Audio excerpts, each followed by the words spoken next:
Hello students, welcome to Magnet Brains Hindi. मेरा नाम है अवनीश त्रिपाठी। तो कक्षा 12 भूगोल के जो महत्वपूर्ण चैप्टर्स हम कर रहे हैं, जिसमें तृतीयक और चतुर्थक क्रियाकलाप को हमने बहुत डिटेल में समझा है। जिसने भी अभी वो चैप्टर नहीं किया है, प्लीज प्लेलिस्ट में कर लीजिएगा। उस चैप्टर के कंप्लीट रिवीजन और सारे टॉपिक्स को देखने के बाद आज हम एक बहुत इंपॉर्टेंट सेशन लेकर आपके सामने मौजूद हैं, और वो है इसका एनसीईआरटी सॉल्यूशंस। आपके एग्जामिनेशंस के लिए स्टूडेंट्स, आपको पता है कि एनसीईआरटी सॉल्यूशंस बेहद इंपॉर्टेंट हैं। तो आइए आज इस चैप्टर के महत्वपूर्ण एनसीईआरटी सॉल्यूशंस देखते हैं, सारे के सारे एनसीईआरटी सॉल्यूशंस देखते हैं और समझने की कोशिश करते हैं। स्टूडेंट्स, मैग्नेट ब्रेन्स हिंदी एक ऐसा प्लेटफॉर्म है जहां आप घर बैठे कक्षा 6 से 12 तक की सभी स्टेट बोर्ड्स और सीबीएसई बोर्ड की पढ़ाई निःशुल्क कर सकते हैं। जी हां, यहां आपको एक या दो चैप्टर पढ़ने के बाद कोई पेड सब्सक्रिप्शन लेने की आवश्यकता नहीं है। आप घर बैठे अच्छे तरीके से अपनी पढ़ाई करके अपने एग्जामिनेशंस में अच्छे मार्क ला सकते हैं, वो भी बिल्कुल फ्री ऑफ कॉस्ट। तो आइए इसी इंपॉर्टेंट इंफॉर्मेशन के साथ स्टार्ट करते हैं आज के महत्वपूर्ण एनसीईआरटी सॉल्यूशंस। अब देखिए, पहले कुछ क्या है, पहले कुछ एमसीक्यूज लिए गए हैं जो एनसीईआरटी ने पूछे हुए हैं, और देखिए ये बेहद जरूरी है। जो भी एनसीईआरटी के क्वेश्चंस हैं, चाहे वो एमसीक्यूज में हो, अति लघु या लघु में हो, कभी कभी डायरेक्टली उसी तरह से क्वेश्चन पुटअप किया जाएगा, कभी कभी उसका दूसरे क्वेश्चंस में यूज करके भी क्वेश्चन लाया जा सकता है। तो सवाल है कि नीचे दिए गए 4 विकल्पों में से कोई एक सही उत्तर चुनिए। निम्नलिखित में से कौन सा एक तृतीयक क्रियाकलाप है? अब जैसा कि आप पूरा चैप्टर पढ़ चुके हैं, एक छोटा सा ओवरव्यू मैं आपको दे देता हूं कि भाई पूरी जो आर्थिक क्रिया है, पूरी जो इकोनॉमिक एक्टिविटी है स्टूडेंट्स, वो किसमें जुड़ी हुई है? जो पूरी आर्थिक क्रिया है वो मुख्य रूप से 3 भाग में, और आजकल तो 5 कर दिया गया है, जुड़ी हुई है। जिसमें सबसे पहला क्या है? प्राथमिक, जिसको हम कहते हैं प्राइमरी एक्टिविटीज, जो सीधे सीधे जुड़ी होती है खेती, ठीक है, किससे? एग्रीकल्चर यानी कि खेती, और इसके साथ साथ खनन और पशुचारण। ये इंपॉर्टेंट 2-3 चीजें हैं। इसके अलावा एक आध चीजें और रहती हैं इसमें, ठीक है, जो नेचुरल रिसोर्सेस पर है। ठीक, पहला प्राथमिक हो जाता है। दूसरा जो आर्थिक क्रिया है वो कौन सी हो जाती है? तो दूसरी जो आर्थिक क्रिया हो जाती है वो हो जाती है द्वितीयक, जिसको हम बोलते हैं सेकेंडरी एक्टिविटीज। और ये किससे जुड़ी होती है? ये जुड़ी होती है विनिर्माण से, यानी किससे? मैन्युफैक्चरिंग से। जो भी रॉ मटेरियल्स या कच्चा माल होता है उससे आप कोई चीज बनाते हैं तो वो द्वितीयक क्रिया हो जाती है। तीसरी आर्थिक क्रिया हो जाती है जिसको हम तृतीयक क्रियाकलाप कहते हैं, जो इस चैप्टर से रिलेटेड है। एक्चुअली ये तृतीयक क्रियाकलाप में बेसिकली क्या होता है? सेवा, टर्सरी एक्टिविटीज अंग्रेजी में कहते हैं। जितनी सर्विसेज हैं, जिसमें शिक्षा, स्वास्थ्य, इसके अलावा व्यापार, वाणिज्य, है ना, ये सारी चीजें हमने देखा था, संचार, परिवहन, सारी चीजें तृतीय क्रियाकलाप में आ जाती हैं। चतुर्थक क्रियाकलाप में क्या आ जाता है? शोध, उपग्रह, ये सारी चीजें इसमें आ जाती हैं। थोड़ा सा और हायर लेवल की एक्टिविटीज होती है, ये ज्ञानोन्मुख सारी एक्टिविटीज होती हैं। और आजकल पंचम भी आ गया है। तो पंचम में क्या होता है? जितने सरकारी अधिकारी होते हैं, नीति निर्माण, है ना, नीति निर्माण, ये सारी चीजें, ये सोच जो है ये चतुर्थक क्रियाकलाप में, इसको ध्यान रखिएगा, ठीक है, क्योंकि इससे आपको पूरे से अभी जितने हम क्वेश्चन करने वाले हैं सब में हेल्प मिलने वाला है, तो पहले ही बता देता हूं, है ना। तो नीति निर्माण, इसके अलावा जो बाह्य शोधन यानी जिसको हम आउटसोर्सिंग कहते हैं, ये सारी चीजें पंचम क्रियाकलापों में है। तो ये वो सारी आर्थिक क्रियाएं हैं जो किसी भी अर्थव्यवस्था में की जाती हैं। अब इसमें क्वेश्चन ये पूछा है कि कौन सा तृतीय क्रियाकलाप है? तो खेती आपको पता है कि प्राथमिक यानी प्राइमरी एक्टिविटीज में है। बुनाई में कोई चीज बनाई जा रही है, सेकेंडरी या द्वितीय क्रियाकलाप हो जाएगा। आखेट यानी कि इसमें भी ये भी इसमें आ जाएगा, जिसमें आप हंटिंग या फूड गैदरिंग करते हैं, यानी कि शिकार करना और भोजन संग्रहण करना। लेकिन जो व्यापार है, मैंने आपको बताया कि ट्रेड एंड कॉमर्स किसका हिस्सा हो जाता है? ट्रेड एंड कॉमर्स हिस्सा हो जाता है तृतीय क्रियाकलाप का। तो सही जवाब क्या हो जाएगा? ग, व्यापार, ठीक है। तो इसका सही जवाब हो जाएगा। इस तरह से आपको चैप्टर को समझ के चलना है। अगला क्वेश्चन है कि निम्नलिखित क्रियाकलापों में से कौन सा एक द्वितीयक सेक्टर का क्रियाकलाप नहीं है? ठीक, यानी कि कौन सा सेकेंडरी सेक्टर का नहीं है? इस्पात प्रगलन, अभी देखिए ये फैक्ट्री इंडस्ट्री से जुड़ा हुआ है, लोहे और स्टील का जो पूरा काम होता है, तो ये तो द्वितीयक है। वस्त्र निर्माण, आप कोई चीज बना रहे हैं, कॉटन से कपड़ा बनाएंगे, विनिर्माण है, ये तो होगा ही। टोकरी बुनना, ये भी कोई चीज बनाना है। लेकिन मछली पकड़ना, ये जो काम है, ये आप व्यापार में भी रख सकते हैं और सारी चीजें, तो ये एक तरह से आप किस में रख सकते हैं? खास करके इसमें जो बेसिकली ये पूरा कंसेप्ट है, ये मछली पकड़ना अगर आप केवल देखें, मत्स्य पालन अगर आप देखेंगे तो वो प्राथमिक में हो जाएगा। लेकिन इसका ट्रेड करना, उसको सप्लाई करना, वहां इससे इसका मतलब लगाया जा रहा है, इसलिए इसको तृतीय क्रियाकलाप में रखा गया है, ठीक है, ध्यान रखिएगा। तो जब भी व्यापार की बात आ जाएगी, मैं फिर आपको बता रहा हूं कि अपने खाने के लिए मछली पकड़ना, ये सारा तो नेचुरल रिसोर्स प्राथमिक क्रिया में भी चला जाता है, लेकिन यहां मछली पकड़ने के व्यवसाय से जोड़कर इस क्वेश्चन को पूछा गया है, तो ये इसमें आप देख सकते हैं। ठीक है, आगे देखते हैं।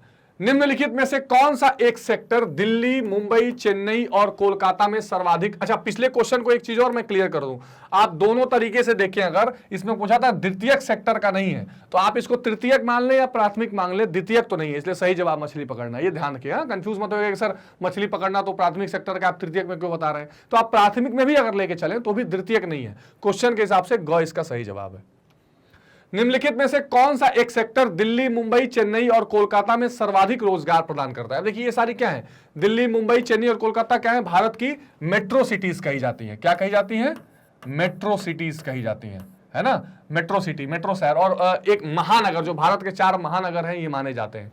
तो इसमें जाहिर सी बात है कि इसमें सबसे बड़ा सेक्टर कौन सा होगा, वहां पर सारे चीजों से रिलेटेड ऑफिसेज होंगे, वहां पे डीलिंग होगी, ट्रेडिंग होगी, तो सारा का सारा खेल किसका होगा, तृतीयक या सेवा सेक्टर का इसका माना जाएगा। सर्विसेज यहां आपको ज्यादा दिखाई पड़ेंगे, ज्यादा से ज्यादा लोग अपने काम अपने स्किल डेवलपमेंट से करेंगे। यहां पर बहुत इंडस्ट्री है, लेकिन उसकी तुलना में ज्यादा से ज्यादा सर्विसेज आपको दिखाई देंगी, बड़े बड़े कॉल सेंटर्स आपको दिखाई देंगे, बड़े बड़े गवर्नमेंट ऑफिसेज के दफ्तर दिखाई देंगे, तो ये सारी चीजें आपको सेवा क्षेत्र में दिखाई देंगी। प्राथमिक द्वितीयक पर्यटन से ज्यादा सेवा क्षेत्र का इसमें इंपॉर्टेंट रोल होगा। ठीक है, तो ये आप ध्यान रखेंगे। जितने बीपीओ हैं, केपीओ हैं, सब उसमें आ जाते हैं। वे काम जिनमें उच्च परिमाण स्तर वाले अन्वेषण सम्मिलित होते हैं। एक तो अन्वेषण क्या होता है, शोध, खोज, इन्वेस्टिगेशन, ये सारी चीजें किसमें आ जाती हैं, ये सारी चीजें आ जाती हैं चतुर्थ क्रियाकलाप में। तो अन्वेषण, शोध ये किसमें आएगा, चतुर्थ में आएगा, शुरू में ही मैंने आपको बताया है। द्वितीयक में, पंचम में, प्राथमिक में नहीं आएगा, तो इसका सही जवाब क्या हो जाएगा, ग हो जाएगा। अगला क्वेश्चन है, निम्नलिखित में से कौन सा क्रियाकलाप चतुर्थ सेक्टर से संबंधित है? कौन सा क्रियाकलाप? संगणक विनिर्माण। संगणक विनिर्माण मतलब क्या होता है, कंप्यूटर का मैन्युफैक्चरिंग। संगणक बोलते हैं किसको, कंप्यूटर का, लेकिन यहां विनिर्माण शब्द जुड़ा हुआ है, यानी ये इसका मतलब क्या हो गया, कंप्यूटर मैन्युफैक्चरिंग। Computer manufacturing. अब देखिए, अगर केवल कंप्यूटर रहता और इंफॉर्मेशन टेक्नोलॉजी की बात होती, जो संचार प्रौद्योगिकी है पूरा, वो चतुर्थ सेक्टर का भाग तो होता है, लेकिन जो मैन्युफैक्चरिंग अपने आप में है, ये द्वितीयक सेक्टर का काम है ना, ये सेकेंडरी सेक्टर का काम है, कंप्यूटर को बनाना, तो ये इसका नहीं होगा। विश्वविद्यालय अध्ययन यानी यूनिवर्सिटी एजुकेशन, कागज और कज्जी लुगदी का निर्माण भी द्वितीयक क्रिया है, पुस्तकों का मुद्रण, तो ये सारी चीजें क्या हो जाएंगी, ये और ये दोनों सेकेंडरी एक्टिविटीज हैं, लेकिन विश्वविद्यालय में जाकर अध्ययन करना, ज्ञानोन्मुखी काम करना, ये सारा चतुर्थ सेक्टर का पार्ट हो जाएगा। तो इसका सही जवाब क्या हो जाएगा, ख हो जाएगा। इस तरह से एलिमिनेशन आपको करने हैं। जहां भी निर्माण, विनिर्माण ये सारी चीजें आए, समझ लीजिए कोई नई चीज बनाई जा रही है, तो उसमें क्या होगा, उस चीज को फिर मैन्युफैक्चरिंग में रख लेते हैं, सेकेंडरी सेक्टर में रख लेते हैं। निम्नलिखित कथनों में से कौन सा एक सत्य नहीं है? बाह्य शोधन दक्षता को बढ़ाता है और लागत को घटाता है। बाह्य शोधन मतलब क्या है, आउटसोर्सिंग। आउटसोर्सिंग का मतलब क्या होता है, जब आप किसी काम को ठेके पर बाहर दे देते हैं। जैसे मान लीजिए कि आपने एक कंपनी चला रहे हैं और उस कंपनी में आप कस्टमर्स फोन करने वाले हैं, लेकिन आप चाहते हैं कि आप अपना ध्यान कंपनी के काम पर रखें, कस्टमर डीलिंग के लिए आप टेंशन नहीं लेना चाह रहे हैं। तो आपने किसी कंपनी को बोला कि देखो मेरा काम टोटल ये है, कस्टमर इस काम के लिए फोन करेंगे, तो आपको हम ये काम सौंप रहे हैं, आप कस्टमर के प्रॉब्लम्स को सॉल्व करना, हम आपको इतना पैसा दे देंगे। इसको बोलते हैं आउटसोर्सिंग। तो कभी कभी ये ऑनशोर होता है, ऑफशोर होता है, मतलब कभी कभी समुद्र के पार दूसरे देशों में भी ये किया जाता है। जैसे अमेरिका के ज्यादातर अमेरिका जैसे देश, इंग्लैंड जैसे देश, वहां पर जब लेबर बहुत महंगे होते हैं तो वो कॉल सेंटर्स, बीपीओस, केपीओस जैसे काम को क्या करते हैं, ये बाहर के भारत जैसे देशों में जहां पर ज्यादा लेबर अवेलेबल है, स्किल्ड लेबर अवेलेबल है, पढ़े लिखे लोग हैं, उनको आउटसोर्स कर देता है। तो इसको बाहर शोधन कहते हैं। उससे क्या होता है, क्वालिटी भी बनी रहती है और लागत कम हो जाती है, कॉस्ट कम हो जाता है उस चीज का। तो बाह्य शोधन दक्षता को बढ़ाता है और लागत को घटाता है, ये स्टेटमेंट तो ठीक दिखाई पड़ रहा है। कभी कभार अभियांत्रिकी और विनिर्माण कार्यों की भी बाह्य शोधन की जा सकती है, ठीक बात। बीपीओ के पास बेपीओस के पास केपीओस की तुलना में बेहतर व्यावसायिक अवसर होते हैं। कामों के बाहर शोधन करने वाले देशों में काम की तलाश करने वालों में असंतोष पाया जाता है। नहीं, ऐसा नहीं है, कोई असंतोष नहीं पाया जाता है, काम को करने वाले लोग वहां पर पाए जाते हैं। तो ये तीनों स्टेटमेंट बिल्कुल ठीक है। ये बीपीओ और केपीओ ध्यान रखिए, बिजनेस प्रोसेस आउटसोर्सिंग, जिसमें पूरा बिजनेस आउटसोर्स किया जाता है। केपीओ में आप नॉलेज की जो स्पेशलाइज नॉलेज रखने वाले जो लोग होते हैं उनकी आउटसोर्सिंग होती है, ठीक। तो ये बेहतर व्यवसायिक अवसर होते हैं केपीओ में, ये तो सही बात है। केपीओ में काम करने वाले लोगों को गोल्डन कॉलर जॉब वाले भी कहा जाता है कई बार, या खास करके जो पंचम क्रियाकलाप, चतुर्थ क्रियाकलाप में जो हाईली ट्रेंड, हाईली जिसको कह सकते हैं ना कि जो स्पेशलाइज्ड नॉलेज रखने वाले लोग होते हैं उनको गोल्डन कॉलर जॉब वाले लोग कहा जाता है। और कभी कभी अभियांत्रिकी और विनिर्माण कार्यों का भी बाहर शोधन होता है, वो तो होता ही है। ये तीनों स्टेटमेंट ठीक है आउटसोर्सिंग से संबंधित, चौथा स्टेटमेंट गलत है, घ इसका सही जवाब हो जाएगा। ठीक है, चलिए आगे देखते हैं। अब छोटे छोटे क्वेश्चन देखते हैं कि निम्नलिखित प्रश्नों के उत्तर लगभग 30 शब्दों में दीजिए। फुटकर व्यापार सेवा को स्पष्ट कीजिए। अब देखिए फुटकर व्यापार भी क्या है, सेवा है। जो हमारा पूरा व्यापार एवं वाणिज्य है, जो ट्रेड एंड कॉमर्स है, ट्रेड एंड कॉमर्स, ठीक, ये क्या है, ये तृतीय क्रियाकलाप में माना जाता है। तो ये जो व्यापार है, आप ये जो व्यापार देख रहे हैं, व्यापार एवं वाणिज्य, इसके दो भाग आपको दिखाई देते हैं। एक दिखाई देता है क्या, थोक बाजार, ठीक, और एक फुटकर बाजार, फुटकर बाजार। तो इसको अंग्रेजी में कहते हैं होलसेल मार्केट। इसकी डिटेल चर्चा हमने की है, मैं रिवीजन करा देता हूं आपको। होलसेल मार्केट, और इसको कहते हैं स्टूडेंट्स रिटेल मार्केट। क्या कहते हैं, रिटेल मार्केट। तो अब होता क्या है कि थोक बाजार में सीधे सीधे जो एजेंट होते हैं वो उद्योगों से सामान ले आते हैं और फुटकर व्यापारियों को फिर बेचते हैं। तो क्वेश्चन यहां पूछा गया है कि फुटकर व्यापार की सेवा क्या है। तो वह व्यावसायिक क्रियाकलाप जिस, अच्छा फुटकर में क्या होता है, उसमें एक एक आदमी फिर एक एक यूनिट खरीद सकता है, थोक में नहीं खरीदना होता है। जैसे हम और आप जाकर दुकान से कोई भी चीज ले आते हैं। तो वह व्यापारिक क्रियाकलाप जिसमें उपभोक्ताओं को उपभोग के लिए प्रत्यक्ष रूप से वस्तुएं और उत्पाद उपलब्ध कराए जाते हैं।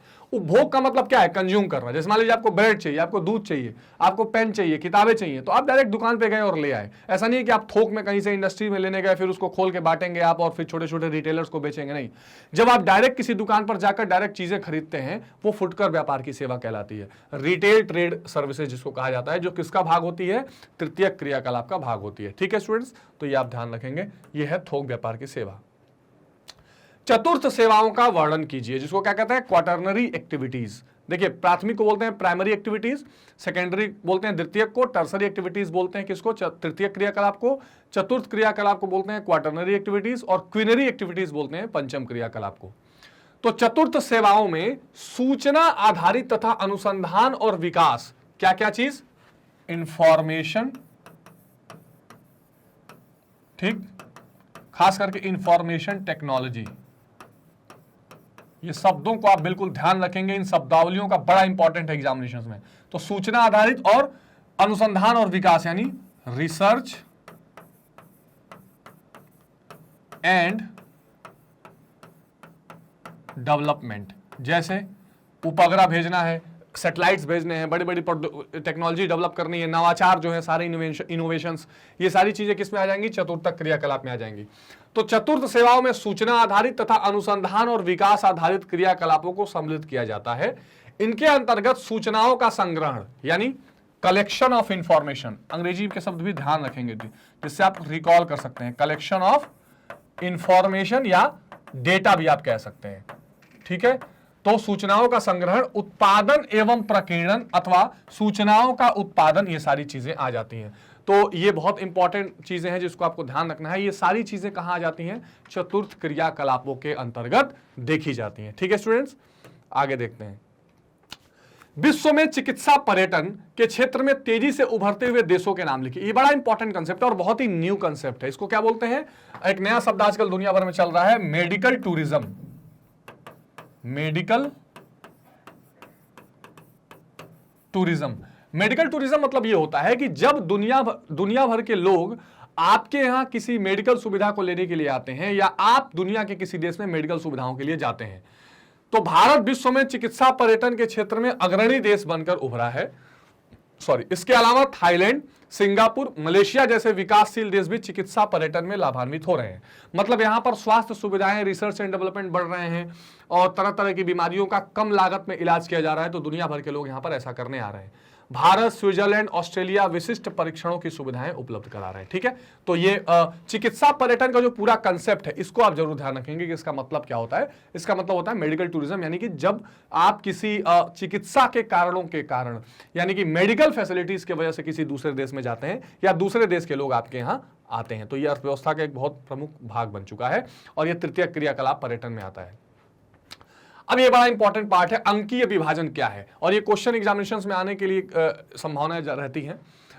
विकसित देशों की तुलना में विकासशील देश अनेक आर्थिक, राजनीतिक और सामाजिक भिन्नताओं के कारण सूचना एवं प्रौद्योगिकी के क्षेत्र में मिलने वाले लाभों और अवसरों के मामलों में पिछड़ गए हैं। यही अंकीय विभाजन है, ये बड़ा इंपॉर्टेंट रोल प्ले करता है, ध्यान रखिएगा। तो ये जो अंकीय विभाजन है, इसका मतलब ये होता है कि जो विकासशील देश हैं वहां पर जाति, धर्म और कई समाज के भिन्नताएं, या आप कह सकते हैं कि पॉलिटिकल डिफरेंसेस इतने ज्यादा हैं कि वो इंफॉर्मेशन टेक्नोलॉजी का वो इस्तेमाल नहीं कर पा रहे हैं जो करना चाहिए। कई बार इसका गलत इस्तेमाल भी होता है। आप देखिए, कई बार सोशल मीडिया पर कुछ गलत न्यूज आ जाती है, उससे दंगे हो जाते हैं, है ना, फसाद हो जाते हैं। तो इंफॉर्मेशन टेक्नोलॉजी का जो पॉजिटिव यूज होना चाहिए, कई बार सोशल डिफरेंसेस इतने हो जाते हैं या समाज में इतनी भिन्नताएं हो जाती हैं कि लोग उसका सही इस्तेमाल करके पूरा फायदा नहीं उठा पा रहे हैं। और जो डेवलपिंग नेशंस हैं, जो विकासशील देश हैं, वो विकसित देशों से इस मामले में पीछे हो जा रहे हैं। इसको कहते हैं अंकीय विभाजन। ठीक है, बड़ा इंपॉर्टेंट टॉपिक है, इसको भी आप ध्यान रखेंगे। चलिए, अगला प्रश्न है लगभग 150 शब्दों में कि आधुनिक आर्थिक विकास में सेवा सेक्टर की सार्थकता और वृद्धि की चर्चा कीजिए। देखिए, एक शब्द यहां पर जुड़ा हुआ है, आधुनिक आर्थिक विकास। इसका मतलब यह है कि देखिए, पूरी दुनिया में आप एक चीज आप ध्यान रखेंगे, एक छोटा सा ओवरव्यू आप समझ लीजिए कि 1945 के आसपास सेकेंड वर्ल्ड वॉर आपका खत्म हुआ। 39 से 45 के 44-45 तक ये सेकेंड वर्ल्ड वॉर खत्म हुआ, द्वितीय विश्व युद्ध खत्म हुआ। ठीक, तो पूरी दुनिया में एक ऐसा धड़ा था जो थोड़ा पूंजीवाद या इस तरह का विकास चल रहा था अमेरिका के आसपास, लेकिन दुनिया के बहुत सारे ऐसे देश थे जो साम्यवाद या समाजवाद की तरफ चल रहे थे, जहां यूएसएसआर, रसिया जैसे देश थे। और उसमें हो ये रहा था कि बहुत ज्यादा अर्थव्यवस्था खुली नहीं रह रही थी और बहुत ज्यादा प्राइवेट सेक्टर्स को और इस तरह के सर्विस सेक्टर को अलाउ नहीं किया जा रहा था या इतना फूल फल नहीं रहा था। लेकिन 1990 के दशक के बाद और 1990 के बाद पूरी विश्व में वैश्वीकरण तेजी से फैला। सोवियत संघ का विघटन हो गया और भारत में भी वैश्वीकरण देखने के लिए हमको मिला। जब हम क्या हुआ, पूरी दुनिया से कनेक्ट हुए। जब पूरी दुनिया से कनेक्ट हुए तो जो ये आप आउटसोर्सिंग वाला पार्ट पढ़ रहे हैं, बाहर शोधन वाला पार्ट पढ़ रहे हैं, एक देश दूसरे देश को काम सौंप रहा है, इंटरनेट से पूरी दुनिया जुड़ रही है, ये धीरे धीरे पूरी प्रक्रिया तेज हुई। और जब ये तेज हुई तब ये सेवा क्षेत्र जो है, इसकी सार्थकता और इसका विकास दोनों देखने के लिए मिला। सर्विस सेक्टर बहुत तेजी से उभरा। मतलब आप ये कह सकते हैं कि 1945 से पहले प्राइमरी सेक्टर, जो प्राथमिक क्षेत्र था, ये दुनिया भर का रीढ़ का हड्डी था। भारत में अगर आप देखें, अगर अंग्रेज यहां पर राज भी कर रहे थे तो यहां से क्या कर रहे थे, सारा कच्चा माल ही तो ले जा रहे थे, ढोके मसाले ले जा रहे थे, कॉटन या कपास ले जा रहे थे, खाने की चीजें ले जा रहे थे और वहां से कपड़े बना रहे थे। बाद में धीरे धीरे क्या हुआ, द्वितीय विश्व युद्ध के बाद काफी हद तक पूरी दुनिया में फिर इंडस्ट्रियल औद्योगिक क्रांति भी तेजी से और बढ़ी। पहले भी चल रही थी और तेजी से बढ़ी। मैन्युफैक्चरिंग, द्वितीय क्रियाएं खूब बढ़ी, जब भारत में भी देखिए खूब फैक्ट्रीज लगाई गई, पीएसयूज लगाए गए, पब्लिक सेक्टर अंडरटेकिंग जैसे लगाए गए, है ना। लेकिन 1990 के बाद अगर आप देखें, जिसको आप आधुनिक आर्थिक विकास कह सकते हैं, उसमें सेवा सेक्टर तेजी से बढ़ा है। पूरी दुनिया भर में कॉल सेंटर्स, बीपीओ, केपीओ, ये सारी चीजें आई हैं, डॉक्टरी, इंजीनियरिंग, ये सारी चीजें बढ़ी हैं, मैनेजमेंट की चीजें बढ़ी हैं। ठीक, अब देखिए, किसी देश के आर्थिक विकास में सेवा सेक्टर की सार्थकता का मापन उसके अंतर्गत होने वाले विभिन्न क्रियाकलापों के विकास के स्तर का आकलन करने के बाद ही संभव हो सकता है। जाहिर सी बात है, कोई देश है, उस देश के अंदर कौन कौन से क्रियाकलाप हो रहे हैं, इसी से आप अंदाजा लगाएंगे कि भाई वहां पर सेवा सेक्टर की क्या भूमिका है। जैसे भारत में आप देखिए, आज भी 50 से 60% जो लोग हैं वो किस पर आधारित है, प्रत्यक्ष या अप्रत्यक्ष अपने रोजगार कृषि पर आधारित है। आ रही बात समझ में। और बहुत कम लोग हैं जो सेवा क्षेत्र में। लेकिन जीडीपी में जब आप देखेंगे, जीडीपी में जब योगदान देखेंगे तो ठीक उल्टा हो जाएगा। कृषि का योगदान बहुत कम है और सेवा क्षेत्र का योगदान ज्यादा है। इसी तरह दुनिया भर में आप जब देशों का आकलन करेंगे तो आपको लगेगा कि भाई वहां सेवा सेक्टर का क्या योगदान है। सेवा सेक्टर के अंतर्गत होने वाले क्रियाकलाप किस तरह से हैं, वाणिज्य और व्यापार। सबसे पहले क्रियाकलाप क्या होता है, वाणिज्य और व्यापार। तो अब दुनिया का कोई ऐसा देश नहीं है, क्योंकि यहां बात हो रही है ना कि आज सेवा सेक्टर की सार्थकता की वृद्धि बताइए, तो दुनिया का कोई ऐसा देश है जो व्यापार से छूता है या वाणिज्य से? बिल्कुल नहीं। पूरी दुनिया एक साथ जुड़ी हुई है। आपने एक संस्था का नाम सुना होगा, अगले चैप्टर में जब अंतर्राष्ट्रीय व्यापार पढ़ाऊंगा तो मैं आपको बताऊंगा, WTO, विश्व व्यापार संगठन, 1995 में बनाया गया। ये गैट था पहले। तो अब ये विश्व व्यापार संगठन क्या कर रहा है, पूरी दुनिया में वाणिज्य और व्यापार को बढ़ावा दे रहा है। तो ये भी दो तरह का होता है, फुटकर व्यापार और थोक व्यापार। इसकी चर्चा भी मैं कर रहा था कि एक तो इसमें रिटेल मार्केटिंग आपको देखने के लिए मिलेगी, एक आदमी व्यापारी से एक एक चीज, छोटी छोटी चीजें खरीदेगा, ये फुटकर व्यापार होगा। और थोक व्यापार में आप क्या देखते हैं, होलसेल मार्केट, यानी अगर कोई उद्योग है वहां से पूरा माल बन के एक आदमी के पास आ जाएगा, फिर वो छोटे लोगों को डिस्ट्रीब्यूट करेगा। तो फुटकर विक्रेता तथा थोक विक्रेता, चाहे वो ग्रामीण परिवेश से संबंधित है या शहरी परिवेश से, सभी का उद्देश्य वस्तुओं, उत्पादों को बेचकर लाभ कमाना होता है। तो पहली क्रियाकलाप तो ये है किसी देश में व्यापार और वाणिज्य में विशेष रूप से आधुनिक विनिर्मित वस्तुओं के क्रय और विक्रय में जितनी अधिक वृद्धि होगी, विकास का स्तर उतना ऊंचा होगा। बिल्कुल ठीक बात कहा जा रहा है। तो सेवा क्षेत्र में जो पहला इंपॉर्टेंट पार्ट है वो है व्यापार और वाणिज्य का। तो जितना ज्यादा व्यापार होगा, चाहे वो गांव के क्षेत्र में हो चाहे शहरों के क्षेत्र में हो, और गांव के क्षेत्र में भी बहुत इंपॉर्टेंट है, क्योंकि गांव में क्या है, ग्रामीण अर्थव्यवस्था, रूरल इकोनॉमी है। जब तक रूरल इकोनॉमी नहीं स्ट्रांग होगी, खासकर भारत जैसे देश में अगर रूरल इकोनॉमी स्ट्रांग होगी तो डिमांड बढ़ेगी इकोनॉमी में, और डिमांड बढ़ेगी तो अर्थव्यवस्था और ज्यादा आगे बढ़ेगी। तो कहने का मतलब यह है कि जितना ज्यादा ये व्यापार और वाणिज्य बढ़ेगा उतना देश का विकास होगा। दूसरा क्या है, परिवहन और संचार सुविधाएं। तो ये तो किसी भी देश के, किसी भी अर्थव्यवस्था का एक रीढ़ का हड्डी है। ट्रांसपोर्टेशन, भाई आप प्राथमिक क्रिया करें कृषि तो भी आपको परिवहन चाहिए, आप द्वितीय क्रिया करें जैसे मान लीजिए जितनी मैन्युफैक्चरिंग या इंडस्ट्रीज है तो भी आपको परिवहन चाहिए। और ये परिवहन के भी 2-3 तरीके हैं, रेल मार्ग, वायु मार्ग, जल मार्ग, सड़क, तो ये सारे मार्ग हैं। इन मार्गों का इस्तेमाल करके देश की अर्थव्यवस्था को आगे बढ़ाया जा सकता है। आ रही बात समझ में? तो ये होना जरूरी है। कहीं भी उद्योग लगाना है, द्वितीय क्रिया में हमने देखा था, तो वहां परिवहन का होना बहुत इंपॉर्टेंट है। यही हाल किसानी खेती के लिए, हर चीज के लिए है। और संचार यानी कम्युनिकेशन, यानी जो टेलीफोन है, फैक्स की सुविधा, तार की सुविधा, और आजकल तो हर चीज का इंटरनेट ने जान ले लिया है, टेलीविजन है, रेडियो है। परिवहन के द्वारा व्यक्तियों और वस्तुओं और संपत्तियों को प्रत्यक्ष रूप से अपने गंतव्य तक पहुंचाना होता है, यानी जहां जाना है। जबकि संचार की सुविधा के द्वारा शब्द, विचार और संदेशों को, चाहे वे लिखित सामग्री के रूप में है अथवा दृश्य के रूप में, उन्हें विभिन्न माध्यम जैसे डाक सेवा, दूरसंचार जैसे mobile, fax, internet, radio, Doordarshan, लिखित सामग्री जैसे समाचार पत्र, पत्रिकाओं के द्वारा, ये सभी जनसंचार के आधुनिक साधन है, इनको पहुंचाना होता है। इनका जितना अधिक विकास होगा और लोग जितना अधिक से अधिक उपयोग करेंगे, देश उतना ही अधिक विकसित होगा। क्योंकि ये एक जगह से दूसरे जगह जाना भी जरूरी है, सूचना का भी पहुंचना जरूरी है, और ये सारे क्रियाकलाप में काफी लोगों को रोजगार भी मिलेगा। तो इससे ये जितना विकसित होगा ये क्षेत्र, उतना फिर देश का विकास भी आगे बढ़ेगा। फिर क्या है, व्यावसायिक कुशलता, अनुसंधान और उच्च प्रौद्योगिकी का निष्पादन, यानी हाई टेक्नोलॉजी, रिसर्च और जो प्रोफेशनल स्किल है वो डेवलप होना भी जरूरी है सेवा में। तो देश में साधारण सेवाओं के अलावा जो चतुर्थक और पंचम क्रियाएं हैं, बेसिकली व्यावसायिक रूप से कुशल और प्रशिक्षित शिक्षक, डॉक्टर, वकील, लेखाकार यानी अकाउंटेंट, परामर्शदाता यानी काउंसलर, वैज्ञानिक यानी साइंटिस्ट, शोधकर्ता रिसर्चर, प्रशासनिक कुशलता यानी एडमिनिस्ट्रेटिव एफिशिएंसी है ना, रखने वाले लोगों की संख्या तथा उच्च प्रौद्योगिकी पेशेवर की संख्या जितनी अधिक होगी, उच्च प्रौद्योगिकी समझ रहे हैं, हाई टेक्नोलॉजी है ना, इसमें जो प्रोफेशनल होगा इनकी जितनी ज्यादा संख्या होगी तथा उनको कार्य स्थलों का जितना विकास होगा, देश उतना ही विकसित कहलाएगा। मतलब क्या है, चतुर्थ और पंचम क्रियाकलाप जो हैं उनको भी ज्यादा से ज्यादा विकसित करने की जरूरत है, उनके कार्य क्षेत्र को विकसित करने की जरूरत है। विकसित देशों में तृतीय क्रियाकलापों में संलग्न जनसंख्या का प्रतिशत अधिक होता है। ये एक लाइन इंपॉर्टेंट लास्ट में बोली गई, क्योंकि सेवा क्षेत्र की बात की गई है। जितने डेवलप्ड नेशन है, आप देखेंगे धीरे धीरे कि प्राइमरी सेक्टर से उनकी जनसंख्या सेकेंडरी सेक्टर और फिर ज्यादा से ज्यादा जनसंख्या टर्सरी या तृतीय क्रियाकलाप की तरफ बढ़ रही है। ये होना बहुत ही जरूरी है। परिवहन, अच्छा नेक्स्ट क्वेश्चन तो ये समझ में आ गया। नेक्स्ट क्वेश्चन है, परिवहन और संचार सेवाओं की सार्थकता को विस्तार पूर्वक स्पष्ट कीजिए। अभी इसकी हम चर्चा भी कर रहे थे। तो किसी देश के आर्थिक विकास में परिवहन एवं संचार सेवाओं का महत्वपूर्ण योगदान रहता है। इन सेवाओं का जितना अधिक विकास होगा उतना ही अधिक गतिशीलता वहां के व्यापार और वाणिज्य में देखने को मिलेगी। बिल्कुल ठीक बात है। ट्रेड और कॉमर्स तब तक नहीं अच्छा हो सकता जब तक परिवहन नहीं है। देख रहे हैं आप, भारत अब सरकार भी क्या कर रही है, जैसे किसानों के माल को ढोने के लिए किसान रेल है ना, इस तरह के अब तो जहाजों का भी इस्तेमाल किसानों के लिए कर रही है, सामानों को ले आने के लिए।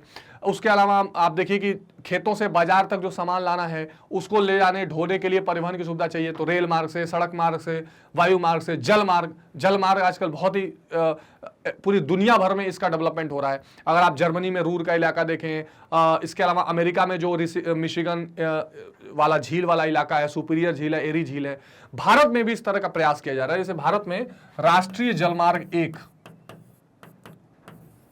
राष्ट्रीय जलमार्ग 1 कहां से कहां तक, प्रयागराज से हल्दिया तक क्या किया जा रहा है, विकसित किया जा रहा है। इससे क्या होगा, जलमार्ग के परिवहन को बढ़ावा देने का प्रयास किया जाएगा। तो इसमें कॉस्ट या लागत कम आएगी परिवहन की, और आसानी से सारे शहरों को जोड़ते हुए जहां जहां से गंगा नदी किस पे आ रहा है, गंगा नदी पे। इस तरह के कई जलमार्ग प्रस्तावित हैं। तो दुनिया भर में जलमार्गों को परिवहन के रूप में विकसित करने का एक ट्रेंड बना हुआ है। भारत में इसमें शामिल होता जा रहा है। तो जितना ज्यादा गतिशीलता होगी, मोबिलिटी जितनी ज्यादा होगी परिवहन से, उतना ट्रेड और कॉमर्स आगे बढ़ेगा और वहां के लोग भी अधिक क्रियाशील होते हैं। वहां के लोगों को तथा व्यापार और वाणिज्य को गतिशील बनाता है परिवहन। क्यों बनाता है?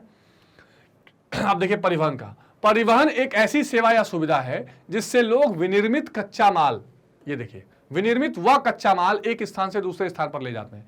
विनिर्मित यानी जो मैन्युफैक्चरिंग हो चुकी है उसको भी ले जाएंगे, और कच्चा माल भी तो चाहिए। जैसे मान लीजिए कोई कॉटन के कपड़े बनाने वाली फैक्ट्री है तो कॉटन वहां ढो के ले तो जाना पड़ेगा। चीनी बनाने वाला उद्योग है तो वहां पे शुगर केन तो ले जाना पड़ेगा।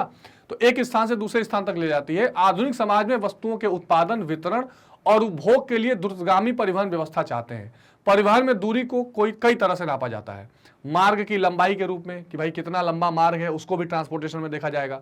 मार्ग में लगने वाले समय के रूप में, मार्ग पर यात्रा पर आने वाले खर्च के रूप में। यानी ये तीनों चीजों को ध्यान में रखते हुए क्या किया जाता है, दोनों तीनों चीजों को ध्यान में रखते हुए परिवहन और ट्रांसपोर्ट को डिसाइड किया जाता है। और उसकी लागत कितनी आ रही है, फिर किस तरह का परिवहन आना चाहिए। जैसे मान लीजिए कोई ऐसा जगह है जहां पर आपको लग रहा है कि भाई वाटरवेज से आसानी से जाया जा सकता है, बल्कि सड़क ना जाकर। पहाड़ी इलाका है, आपको लगे कि भाई यहां से हेलीकॉप्टर या जो है एरियल जो सप्लाई है, या जिसको आप कह सकते हैं कि वायु मार्ग के द्वारा यहाँ चीजें पहुंचानी ज्यादा आसान है बनस्पत की रोड के ट्रांसपोर्ट से। तो ये सारी चीजें एक तरह से देखी जाती हैं। परिवहन के साधन के रूप में कई विकल्प होते हैं, इन विकल्पों का ध्यान रखना होता है। विकल्प जैसे सड़क परिवहन, रेल परिवहन, वायु परिवहन, जलमार्ग परिवहन, द्रव और गैस के लिए पाइपलाइन परिवहन बहुत इंपॉर्टेंट है। आपने तापी पाइपलाइन का सुना होगा, इसका फुल फॉर्म बताइए। ठीक है, इसका फुल फॉर्म बताइए कि तापी पाइपलाइन जो है इसमें अफगानिस्तान, पाकिस्तान, इंडिया 3 देश मैंने बता दिए हैं। ये टी से कौन सा जगह है बताइए जहां पे गैस पाइपलाइन निकालने का प्रयोग किया गया था। लोगों को जितने अधिक विकल्प उपलब्ध होंगे अर्थव्यवस्था के विकास के लिए उतना अच्छा होगा। परिवहन के संदर्भ में 2 बिंदु विचारणीय होते हैं। क्या 2 बिंदु हैं? परिवहन की मांग जनसंख्या के आकार से प्रभावित होती है। अधिक जनसंख्या होने पर अधिक परिवहन सेवाओं की मांग होगी, बहुत नेचुरल और जाहिर सी बात है। ज्यादा जनसंख्या होगी तो ज्यादा वहां पर मांग होगी परिवहन की, कम जनसंख्या होगी तो कम मांग होगी परिवहन की। परिवहन का जाल तंत्र जितना विकसित होगा अर्थव्यवस्था उतनी सुदृढ़ होगी। यानी आप जितने ज्यादा रेल परिवहन, सड़क परिवहन, वायु परिवहन, इन चीजों को जितना ज्यादा, इसलिए आप देखिए भारत सरकार उड़ान योजना लेकर आई है। भारत सरकार क्या कर रही है, कई शहरों को, छोटे छोटे शहरों को भी एयरपोर्ट से जोड़ रही है ताकि ये परिवहन और तेजी किया जाए, मोबिलिटी, लोगों का समय घटाया जाए। कई सारे टनल्स बनाए जा रहे हैं जहां पर ज्यादा समय लगता था आने जाने में, उस समय को कम किया जाए। ये बड़ा इंपॉर्टेंट है जो परिवहन के दृष्टिकोण से आपको समझना चाहिए। और इस इंपॉर्टेंट परिवहन के जो फैक्टर्स हैं जो उसमें परिवहन को डिसाइड करने में इंपॉर्टेंट रोल प्ले करते हैं, वो ये फैक्टर हैं। और इन्हीं फैक्टर के थ्रू क्या होता है, परिवहन अपना योगदान देता है अर्थव्यवस्था में और आर्थिक क्रियाओं में। ठीक है, तो ये आपको बिल्कुल ध्यान रखना है, बहुत ही इंपॉर्टेंट है। तो ये परिवहन की बात हो गई। अब संचार की बात करें तो संचार सेवाओं के द्वारा शब्दों, विचारों, संदेशों को, चाहे वो लिखित सामग्री के रूप में हो अथवा दृश्य सामग्री के रूप में हो, उन्हें विभिन्न माध्यमों से, डाक द्वारा, समाचार पत्र पत्रिकाओं के द्वारा, दूर संचार की सेवाएं द्वारा जैसे मोबाइल, दूरभाष, फैक्स, इंटरनेट के द्वारा गंतव्य तक पहुंचाना होता है। अब ये देखिए जो संचार या कम्युनिकेशन है ना, ये पूरी दुनिया को आज क्या कर रहा है, कंट्रोल कर रहा है, या आप कह सकते हैं कि पूरी दुनिया इस पर निर्भर हो चुकी है। अगर आप कम्युनिकेशन को हटा देंगे, अगर आप कम्युनिकेशन को निकाल दें, इंफॉर्मेशन को हटा दें, तो फिर सारा का सारा काम ही खत्म हो जाता है। तो जब भी तृतीय क्रियाकलाप की बात होगी, सेवा क्षेत्र की बात होगी, सर्विस सेक्टर की बात होगी, कम्युनिकेशन इसमें सबसे अहम रोल प्ले करेगा। और उसमें वो सारी चीजें आ जाएंगी, मोबाइल की सर्विसेज, इंटरनेट की सर्विसेज, फैक्स की सर्विसेज, टेलीग्राम या तार, टेलेक्स जिसको कह रहे हैं, है ना, ये सारी सर्विसेज जो है, ये सब कुछ इसमें कम्युनिकेशन में आ जाएंगी। रेडियो के माध्यम से सारी चीजें इसमें आ जाती हैं। ठीक, गंतव्य तक पहुंचाना होता है। ये सभी जनसंचार के आधुनिक साधन हैं। इनका लोगों के द्वारा जितना विकास और उपयोग होगा आर्थिक रूप से उतना ही आसानी होगी। आप देखिए ना कि पहले क्या होता था, एक इंफॉर्मेशन को दूसरी जगह ले जाने के लिए डाक से 10 दिन में लगता था। अब आज के डेट में एक लेटर अगर ऑर्डर का भेजना है तो व्हाट्सएप से 1 सेकंड में पहुंच जाता है जहां पहुंचना है, समझ रहे हैं। तो या उसको आप मेल कर देते हैं, तो मेल आया, पहले पेजर आया, फिर मेल आया, फिर व्हाट्सएप आया, अब सारी चीजें बहुत आसानी से हो जाती हैं। तो कहने का मतलब है जितना ज्यादा ये तेजी से डेवलप हो रहा है उतना ज्यादा देश की अर्थव्यवस्था डेवलप होगी। क्योंकि देखो इसमें जो लगने वाले लोग हैं उनको ज्यादा से ज्यादा इंप्लॉयमेंट मिलेगा। फिर इसमें जो लगने वाले उपकरण या जो यंत्र हैं, उन यंत्रों के विकास में फिर मैन्युफैक्चरिंग होगी, बहुत ज्यादा डेवलपमेंट होगा। और जो पूरी इकोनॉमी है, नॉलेज इकोनॉमी बनती चली जाएगी और पूरी इकोनॉमी क्या होगा, तेजी से काम करती हुई दिखाई पड़ेगी। यार ये बात समझ में? तो सॉरी, तो इससे डेवलपमेंट भी क्या होगा, उतनी ही तेजी गति से होगा। तो इसलिए परिवहन और संचार का क्या महत्वपूर्ण योगदान है, क्या महत्वपूर्ण तरीके से सेवा क्षेत्र में ये अपना रोल प्ले कर रहे हैं, ये चीज हमने डिटेल में देखी है। ठीक है स्टूडेंट्स, तो इस चैप्टर से रिलेटेड ये इंपॉर्टेंट या कह सकते हैं जितने सारे क्वेश्चंस हैं आपके एनसीईआरटी में, वो सारे एनसीईआरटी के क्वेश्चन हमने डील किए, और आई होप कि इससे आपको चैप्टर का एक क्विक रिवीजन भी देखने के लिए मिला होगा। स्टूडेंट्स, एक बात का ध्यान रखना है कि मैग्नेट ब्रेन्स की अपनी वेबसाइट भी है magnetbrains.com, जहां पर जाकर आप सीबीएसई हिंदी मीडियम सेलेक्ट कर सकते हैं और मेरे साथ फिर क्या पढ़ सकते हैं, इतिहास, राजनीति विज्ञान, भूगोल और अर्थशास्त्र, बाकी 12th क्लास के सब्जेक्ट भी पढ़ सकते हैं हिंदी माध्यम में। जैसे आप वॉच नाउ पर क्लिक करेंगे, आपको क्या क्या चीजें मिल सकती हैं, आपको सीबीएसई पर बेस्ड पूरा एनसीईआरटी का कंप्लीट सिलेबस का ओवरव्यू मिलेगा, हर चैप्टर का कंप्लीट चैप्टर रिवीजन मिलेगा, और उसी चैप्टर्स के छोटे छोटे टॉपिक्स वीडियो भी आपको मिल जाएंगे। इसके साथ साथ आपको प्रीवियस ईयर के क्वेश्चन सारे मिल जाएंगे, जो मोस्ट इंपॉर्टेंट क्वेश्चंस हैं वो मिल जाएंगे। तो सारी की सारी चीजें आपको सीक्वेंस में क्रमवार तरीके से मिल जाएंगी, कहीं भटकना नहीं पड़ेगा। और सबसे खास बात कि ये सारी की सारी सुविधाएं मैग्नेट ब्रेन्स हिंदी पर और मैग्नेट ब्रेन्स की वेबसाइट पर बिल्कुल निःशुल्क प्रोवाइड की जा रही है, बिना किसी पेड सब्सक्रिप्शन के। बस आपको एक छोटा सा काम करना है कि इसको लाइक, शेयर और सब्सक्राइब करते रहना है, ताकि ज्यादा से ज्यादा इस तरह की वीडियोस लेकर हम आप तक आते रहें और आपकी परीक्षाएं और आराम से आप दे सकें, और बिना कोई पेड सब्सक्रिप्शन या पैसा भरे आराम से अपनी पढ़ाई जारी रख सकें। ठीक है स्टूडेंट्स, तो खूब मन लगा के पढ़िए। किसी क्वेश्चन में, किसी टॉपिक में समस्या हो तो कमेंट सेक्शन में जरूर बताइए। मिलते हैं अगली वीडियो में, तब तक खूब ध्यान रखिए। Take care, bye bye.